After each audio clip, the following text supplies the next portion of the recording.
Ano, Cleophas, upon a CDF, in among the best things most happened in Kenya since independence. Upon a Konobiro 2 or 3, no car don't go Kumangan, you be a Gwenge, Nakumani Pano can be a school or gair. Toka what discuss watch my Memphis Duaro. Upon the CDF, be do a lot of audit. Manaka county government. Upon a kid, Kaka constituency Mara man, they were though doing. But CDF was a bureau kanyo since 2004. Koka watch him correct here 204. Tufanya kasane nigin made prareyo.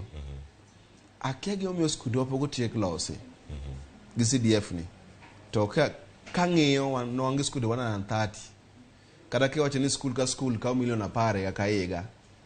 Those take school negi 10 keche 130 schools some 10 money is just 13 billion to CDF must bureau 1.3 billion or kad 1.3 billion nendewa so en gima pane amba umakodhoga gima CDF timoga nikeche osewe lose koro itimo kode kaka MPs dwaro but kunde moko ma CDF sincerely osetiyo mokelo lokruok e gwengego minyalo ne mikoni ma CDF otimo ogero sikul ogero ndara ogero